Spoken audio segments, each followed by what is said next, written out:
గౌరవనీయులు తెలంగాణ ఉద్యమంలో తర్వాత ఈ రాష్ట్ర అభివృద్ధిలో ఆ దిశలో కృషి చేస్తున్నటువంటి హరీష్ రావు గారికి, గౌరవనీయులు గౌరవ సంఘం రాష్ట్ర అధ్యక్షులు ఐలి వెంకన్న గారికి, జయగౌడ్ జాతీయ అధ్యక్షులు రామరావు గౌడ్ గారికి, ఎంపీటీసీల ఫోరం అధ్యక్షుడు కుమార్ గౌడ్ గారికి, మరి జేఏసీ అధ్యక్షులు దుర్గా గౌడ్ గారికి, పిసిసి ప్రధాన కార్యదర్శి మాసత్తి గారికి, జయగౌడ్ నారాయణ గౌడ్ గారికి, మహారాష్ట్ర అధ్యక్షులు, దయచేసి మా విగ్రహదాత ప్రశాంత్ గౌడ్ గారికి, వేదిక ఉన్నటువంటి పెద్దలకు, ఇక్కడ వచ్చినటువంటి గౌరవ సంఘ నాయకులే కాదు మిగతా నాయకులు ఉన్నారు, అందరికీ మరి పాత్రికేయులకు అందరికీ పేరు పేరు నమస్కారం. చాలా విషయాలు రామారావు గారు చెప్పారు. జనరల్ గా ఈ ఊరు 100 ఎకరాలు ఉంటుంది. ఆ ఊర్లో ఆయనకి చదువు వస్తుంది. ఉదాహరణకి మీకు 100 ఎకరాలు అని చెప్పి ఒక యువకుడు పోరాటం చేస్తాడు, చదువు ఆయనకే వస్తుంది. ఆయన చరిత్ర రాస్తాడు, ఊరు చరిత్ర. వాళ్ళ ఇంటి మీద దాడి చేస్తాడు, ఆయన మీద రాస్తారా గొప్పుడు ఇరుడు చూడని రాస్తారా? వేరే రాయుడు వాళ్ళు రాస్తే ఏమైనా దొంగ రౌడీ అని రాస్తారు తప్ప ప్రజలకు వచ్చి పెట్టాలి 100 ఎకరాలని చెప్పి మాత్రం రాయాడు. 400 సంవత్సరాల క్రితం కూడా అదే. 400 సంవత్సరాల క్రితం ఎవరికి చదువు రాదు. దోపిడి వ్యవసాయం చేస్తుంటే పంటలు పడితే రావాలి, నింపుకొని పోవాలంటే గొర్రెలు ఫ్రీ ఎత్తుకొని పోవాలి, చేప పిల్లలు అట్టుకొని వస్తుంటే గుంజుకొని పోవాలి, కళ్ళు ఫ్రీగా తాగాలి, పన్ను కట్టాలి, రకరకాల అరాచకాలు ఉండేవి. ఆ రోజు అందరు గ్రామంలో చర్చుకునేది. ఇంత కష్టపడి పంట పండిస్తున్నాడు, ఎత్తుకపోతున్నాడు, గొర్రెలు ఎత్తుకపోతున్నాడు, ఫ్రీ కళ్ళు తాగి మళ్ళీ మాకేలో మాట్లాడుతున్నాడు, ఏం చేద్దాంరా అని ఆలోచన చేసి వీడిని కథం చేద్దాంరా అని చెప్పి వాడిని ఆ ఉలితోనే కథం చేసి ఆ గుర్రాలను తీసుకొని అప్పుడు స్వారీ చేసుకుంటా ఇంట్లోకించి వాళ్ళ అమ్మ దాచిపెట్టి డబ్బులు బంగారం తీసుకొని అందరు వెళ్ళిపోతారు. అందులో అన్ని కులాలు ఉన్నాయి.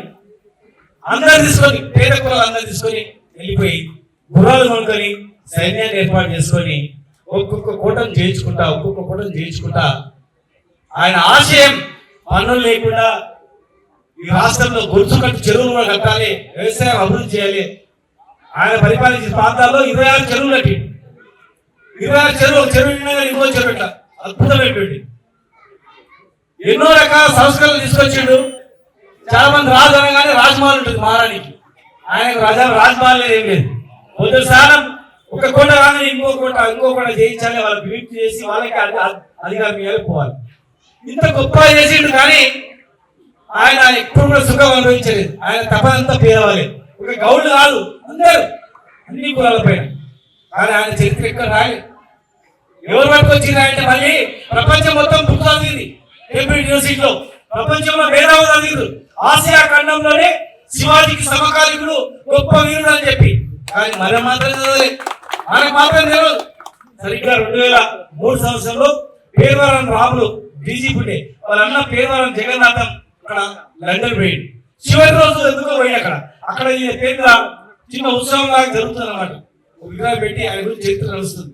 అప్పుడు విని నాకు ఎంత జీవితం ధన్యమైంది, ఆ కోట పక్కనే మా ఇల్లు ఉంది షాపూర్లో అని చెప్పి ఆ కోట తీసుకొని కళ్ళకి అద్దుకొని ఇప్పుడు హైదరాబాద్ రావడం జరిగింది. అప్పుడు మొట్టమొదటిగా కొంపల్లి వెంకటనే యువకుడిని ఆయన దగ్గర తీసుకొస్తే మేము ఒక చిన్న బుక్ తయారు చేయించాం. ఆ తర్వాత రామారావు గారు అనేక మంది ఒక్కొక్కరు ఆయన జయంతిని వర్ధంతిని జయంతి ఉత్సవాలు చేసుకుంటూ ఇలా తెలంగాణ మొత్తం కూడా ఈ బహుజన నాయకుడి యొక్క చరిత్రను మనం తెలుసుకోగలిగినాం. ఒకటి మిత్రులారా, మళ్ళీ మేము చెప్పం, ఇప్పుడు ఎవరు ఉన్నారని కాదు అక్కడ అధికారంలో, మనకి ఏం చేస్తున్నారు అనేది చాలా ఇంపార్టెంట్. మనోడు సర్పంచ్ ఉంటాడు, జిల్లా పరిషత్ ఉంటాడు, ఈ ఊరు నుంచి ఈ ఊరికి 1 రూపాయి పెట్టలేదు అనుకో, మనం సరిపోదా చెప్పండి. దిగిపోయాక ఊర్లో మళ్ళీ వాళ్ళకి కానీ అదే అన్ని ఊర్లంతా బాగా చేసిన అనుకో, కమరులకు కుమరులకు వ్యవసాయదారులకు అందరం కూడా కళ్ళకు అద్భుతం. కానీ ఇలా ఆ సర్వాయి పాపన మాట అందరి గురించి చేసిండు, అన్ని కులాల గురించి చేసిండు. కానీ ఈ దేశ దౌర్భాగ్యం ఏంటంటే అంబేద్కర్ అంటే ఎస్సీలే చేయాలి, సాకరాయలమంటే సాకరాలే చేయాలి, సర్వాయి పాప అంటే గౌడ్ అంటే వీలే చేయాలనేటువంటి దళితులు అనేది ఈ దేశం ఇంకా పోలే. అందరు పోతే చేసుకుంటారు, కులాలను బట్టి చూస్తున్నారు. కానీ అందరు చేసిన మాన్యాలు అందరం చూసుకోవాలి. సురారాం ప్రతాప్ రెడ్డి చనిపోయాడు, కానీ అంతరాంత ఉన్నదని ఊళ్ళో కొట్లాడు, కానీ ఊళ్ళని రెడ్డిగా పోతారు. అందరూ చేసింది కదా, అలాంటి మాన్యాలు అందరం కూడా చూసుకోవాలి. కానీ ఈరోజు ఆ పరిస్థితి లేదు. కనుక ఒక్కటి ఈరోజు ఇన్ని సంవత్సరాల తర్వాత ఇక్కడ పెట్టి చాలా సంతోషం. మరి సర్వాయి పాపన్న ఆయన ఆశయాలకు అనుగుణంగా మేమున్నప్పుడు 10 సంవత్సరాలు మరి కేసీఆర్ గారు మేము చేయడం చేసిండు, దుకాణాలు తెరిపిస్తామని. ఒక గౌళ్ళకే కాదు, మీరు చూడండి ఎంతో మంది గొల్ల కుర్రలు ఊర్ల సభ జరిగింది, చేపల సభ జరిగింది, అందరికి గౌరవం వచ్చింది. భూమి లేకపోయినా నాటేయకపోతే 1000 రూపాయలు ఇచ్చేది. రైతులు బాగుపడ్డారు, కులవృత్తులు బాగుపడ్డాయి. అన్నిటికన్నా ముఖ్యంగా గౌళ్ళు ఎక్కడ లేదు ఈ భారతదేశంలోనే. అక్కడ తమిళనాడులో మరి కామరాజు నాడు ముఖ్యమంత్రిగా ఉన్న గౌడు చేయలేదు ఆయన. ఇప్పుడు కేరళలో ముఖ్యమంత్రి గౌడే, అంతకుముందు ఆయన కూడా గౌడే, ఆయన కూడా చేయలేదు. కర్ణాటకలో బంగారాబాద్ చేసిన సీఎంగా గోల రవినాయక్ అక్కడ నాయక్ అంటారు, ఆయన సీఎం పండించండి. అనేక రాష్ట్రాల గౌడు ముఖ్యమంత్రులు ఉన్నా ఈ వైన్ షాప్ తయారు చేసేది గౌడ్లే. వీళ్ళకి ఇవ్వాలనేటువంటి ఆలోచన ఎవరు రాలేదు. కానీ ఇలా కేసీఆర్ గారికి వచ్చింది. మేము అడగగానే ఆ రోజు ఒక మీటింగ్ అవుతుంది, సార్ మాకు గౌడ్లకు కావాలని అడగగానే ప్రత్యక్ష సాక్ష్యం మన నాయకుడు హరిశన్ ఉన్నాడు. మొట్టమొదటిగా సపోర్ట్ చేసింది. ప్రామిస్ చెప్తున్నా, ఇలా అందరని కాదు, సర్వాయి పంపల సాక్షి చెప్తున్నా. మొట్టమొదటిగా డిస్కస్ చేస్తుంటే నాకు సపోర్ట్ చేస్తూ, ఇండైరెక్ట్ గా సపోర్ట్ చేస్తూ, అక్కడ కొంతమంది అడ్డుకోవాలని చెప్తుంటే నాకు కొంచెం అందిస్తూ, సలహాలు అందిస్తూ లేదు ఇవ్వాలని చెప్పి మొట్టమొదటిగా వైశాఖ రిజర్వేషన్ ఇస్తున్నప్పుడు సపోర్ట్ చేసింది హరీష్ రావు గారు, ప్రశాంత్ గారు, తర్వాత అందరూ కేసీఆర్ గారు. అందుకని ఇది వాళ్ళని గుర్తే. మా సిద్దిపేటలో గౌళ్ళు వచ్చి గౌళ్ళని గుంజుకొని వెలువలు వచ్చి భాష నడిపే మళ్ళీ గౌళ్ళకి ఇప్పించిన ఈ కులవృత్తి వీలరా అని చెప్పి పేరుతో సహా ఆ మీటింగ్ లో చెప్పి ఈ కులవృత్తి వీలరా అని చెప్పి మరి వైశాఖ ఇప్పించింది. ఇలా కళ్ళు కళలు పనిచేసేది బాధకరం.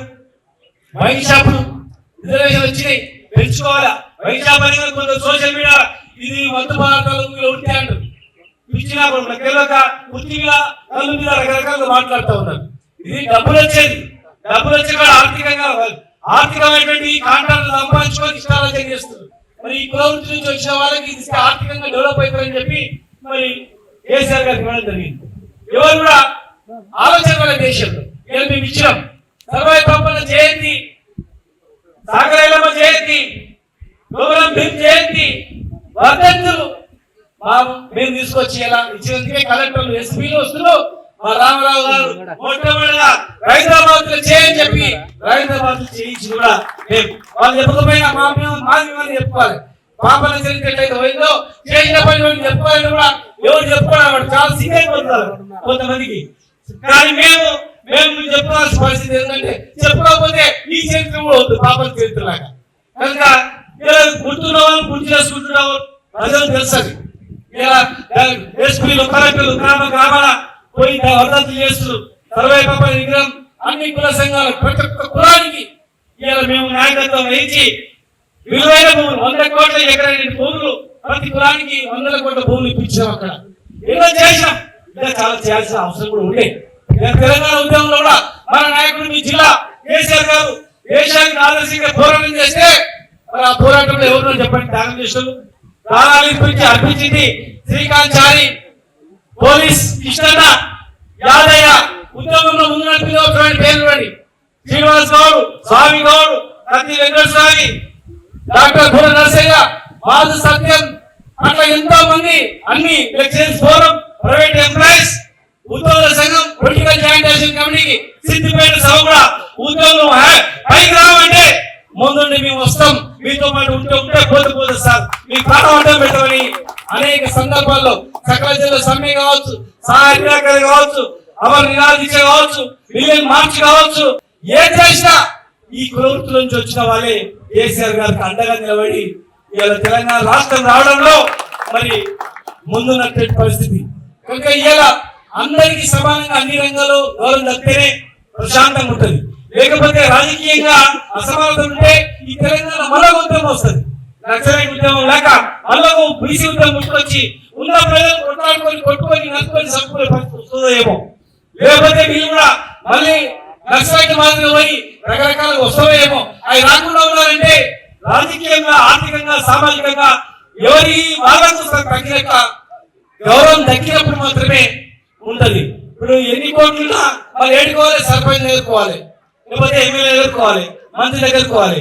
మరి ఎంతో ఉన్న ఆత్మగౌరవం అనేది అక్కడనే బాబాసాహెబ్ అంబేద్కర్ చెప్పింది ఏంటంటే పొలిటికల్ పవర్ మాస్టర్ కి అన్నాడు. కనుక దానికి దిశగా మనకు కూడా అక్కడ సమానత్వం ఉన్నప్పుడే గొడవలు ఉండవు.